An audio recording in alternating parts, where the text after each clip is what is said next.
ನಮಸ್ತೆ, ಎಲ್ಲರಿಗೂ ಮನೆ ಅಡುಗೆ ಚಾನಲ್ಗೆ ಸ್ವಾಗತ. ಇವತ್ತು ನಾವು ಬಜ್ಜಿ ಹೇಗೆ ಮಾಡ್ಕೊಳ್ಳೋದು ಅಂತ ತೋರಿಸ್ಕೊಡ್ತೀವಿ. ಈ ಬಜ್ಜಿ ನಿಮಗೆ ಟೀ ಜೊತೆ ಅಥವಾ ಸಾಧಾರಣ ಊಟ ಜೊತೆಗೆ ಚೆನ್ನಾಗಿರುತ್ತೆ. ಬನ್ನಿ ಹೇಗೆ ಮಾಡೋದು ಅಂತ ತೋರಿಸ್ಕೊಡ್ತೀವಿ.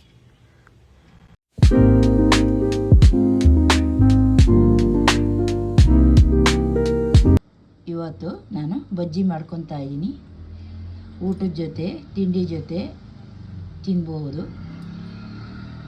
5 ಬಜ್ಜಿ ಮೆಣಸಿಕಾಯಿ, 2 ಸ್ಪೂನ್ ಖಾರದ ಪುಡಿ, 1 ಸ್ಪೂನ್ ಸೋಡಾ, 2 ಸ್ಪೂನ್ ಉಪ್ಪು, ಪುಡಿ ಬಟ್ಲು ಕಡಲೆ ಹಿಟ್ಟು, ಅರ್ಧ ಬಟ್ಲು ಜೋಳದ ಹಿಟ್ಟು,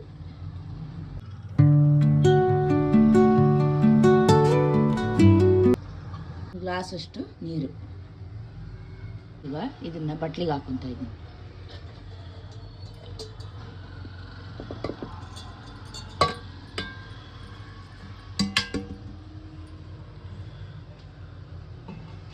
ಇದನ್ನೆಲ್ಲ ಹಾಕೊಂಡು ಕಲಿಸ್ಕೊತಾ ಇದ್ದೀನಿ.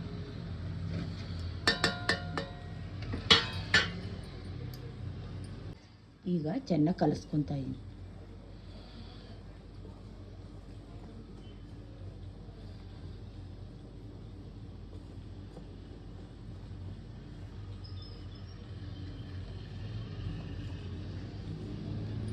ಈಗ ಸ್ವಲ್ಪ ಸ್ವಲ್ಪ ನೀರು ಹಾಕ್ಕೊತಾ ಇದ್ದೀನಿ. ಗಟ್ಟಿ ಕಲಿಸ್ಕೋಬೇಕು. ನೀರಾದರೆ ಮೆಣಸಿನ್ಕಾಯಿಗೆ ಇದು ಡ್ರೈ ಆಗೋಲ್ಲ, ಒದ್ದಕ್ಕಾಗಲ್ಲ. ಈಗ ಚೆನ್ನಾಗಿ ಕಲಿಸ್ಕೊಳ್ಳಿ, ಗಟ್ಟಿ ಕಲಿಸ್ಕೊಳ್ಳಿ.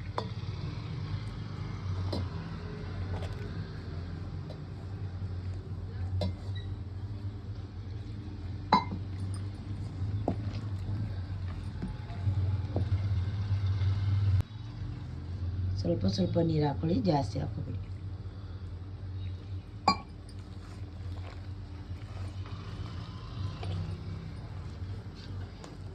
ಈಗ ಅದಕ್ಕೆ ತಕ್ಕನಾಗಿ ನೀರು ಹಾಕೊಳ್ಳಿ. ತುಂಬ ಗಟ್ಟಿ ಆಗಬಾರ್ದು, ತುಂಬ ತೆಳ್ಳನೂ ಇರಬಾರ್ದು.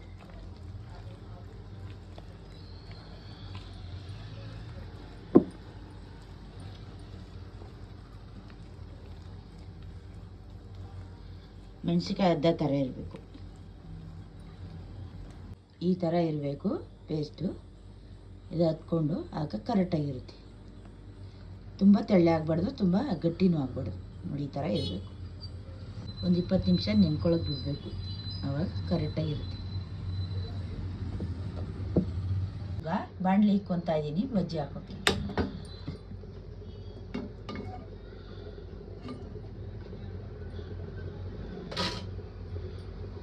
ಬಟ್ಲ ಮೇಲೆ ಎಣ್ಣೆ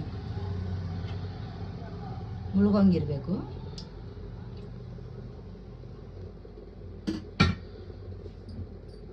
ಎಣ್ಣೆ ಕೆಂಪಾಗೋರು ಒಂದು 5 ನಿಮಿಷ ಕಾಯಿಸ್ಕೊಳ್ಳಿ. ಈಗ ಒಂದೊಂದೇ ಅದ್ಬಿಟ್ಟು ಹಾಕ್ಬೇಕು ಎಣ್ಣೆಗೆ.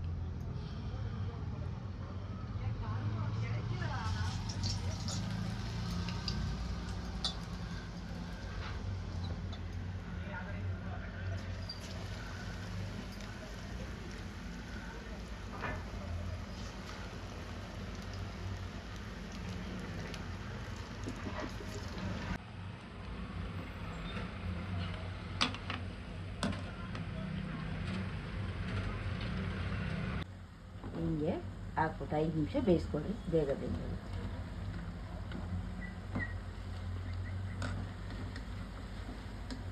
ಹಿಂಗೆ ಒಂದೊಂದು 3 ಎತ್ತು.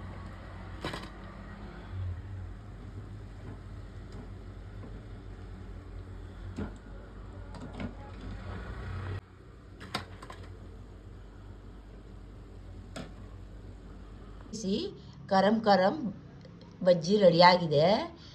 ಶೇರ್, ಲೈಕ್, ಸಬ್ಸ್ಕ್ರೈಬ್ ಮಾಡಿ. ವಂದನೆಗಳು.